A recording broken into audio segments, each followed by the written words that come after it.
Bonsoir à tous, bienvenue à ce flash d'information. Le vice-président Temoko Meliette Kony est arrivé ce samedi en Guinée-Bissau. Il va prendre part au nom du président Alassane Ouattara à la session extraordinaire de l'UEMOA qui s'est ouverte aujourd'hui même et au 63e sommet de la CEDEAO qui démarre demain. À l'ordre du jour de la réunion de l'UEMOA, plusieurs dossiers, notamment le processus d'élaboration de la prospective de l'Union à l'horizon 2040. Le 63e sommet ordinaire de la CEDEAO sera axé, entre autres, sur l'évaluation des processus de transition au Mali, en Guinée et au Burkina Faso en vue d'un retour à l'ordre constitutionnel en 2024, ainsi qu'à la lutte contre le terrorisme dans la sous-région et à l'élection du nouveau président de l'organisation communautaire.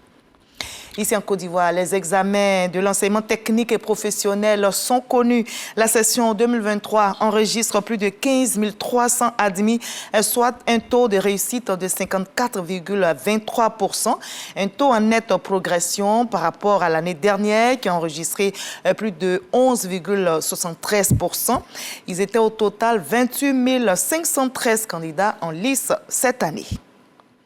La fermeture saisonnière de la pêche en Côte d'Ivoire a été décidée par le gouvernement. Eh bien, le ministre des Ressources animales et halieutiques, Sidou Temoko Touré, s'est rendu au centre de surveillance de la pêche et au port de pêche d'Abidjan pour vérifier justement la mise en application de cette décision gouvernementale. On en sait plus avec notre reporter Godefroy Okambawa.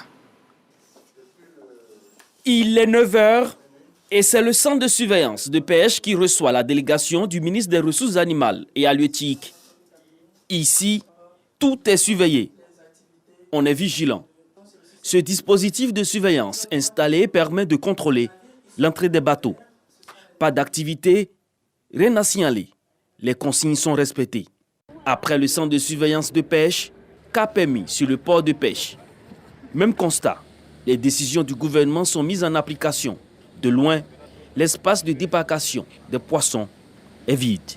Après les 2 sites visités, le ministre Sidi Touré fait le point. Nous sommes venus à la suite de la mesure d'interdiction et surtout de fermeture de la pêche qui a été ordonnée par le gouvernement. Nous sommes venus constater de visu cette réalité sur le terrain. C'est une mesure très indispensable pour notre économie, pour l'économie de la pêche, qui est déjà appliquée dans un certain nombre de pays de la côte, en l'occurrence le Sénégal et le Ghana. Il était quand même incompréhensible qu'au niveau de la Côte d'Ivoire, nous ne puissions pas suivre la mesure. La fermeture saisonnière vise à préserver les stocks des espèces de poissons et à garantir leur reconstitution dans des conditions naturelles. La fermeture saisonnière 2023 de la pêche artisanale a démarré le 1er juillet et prend fin le 31 juillet 2023. Quant à la pêche industrielle et semi-industrielle, elle a démarré le 1er juillet et prend fin le 31 août 2023. Voilà, et à l'étranger, en Inde, au moins 7 personnes ont été tuées, des dizaines d'autres ont été blessées aujourd'hui lors d'affrontements liés à des scrutins locaux. Les électeurs indiens qui ont voté aujourd'hui dans un contexte de vive tension électorale pour désigner des responsables municipaux parmi plus de 200 000 candidats à travers tout le Bengale occidental. C'est un État qui compte plus de 104 millions d'habitants. Et cette partie du pays est le théâtre de violences politiques récurrentes pendant les campagnes électorales. Le parti au pouvoir en Inde a multiplié ses efforts au cours des dernières années pour s'implanter dans cette région dirigée par un parti communiste.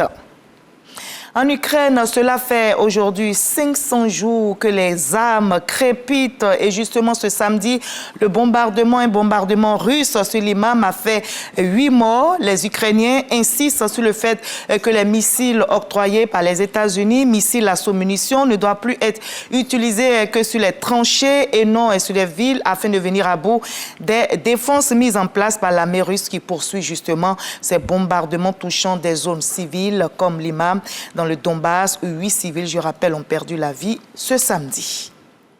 Et nous sommes samedi justement, nous aurons la page culture. Notre invitée est Caroline Da Silva, animatrice de l'émission SM Midi sur RTI 1. Elle se fait accompagner par des drôles de femmes qui nous offrent depuis quelques années maintenant un spectacle 100% féminin. Eh bien, dans cette ambiance fourrie, les humoristes ivoiriennes aiguisent donc les mots de la société. Le dernier spectacle, Une reine chez les Nouchi, en est la parfaite illustration. Justement, comment ces drôles de femmes arrivent-elles à séduire par les jeux et à s'imposer sur la scène de l'humour?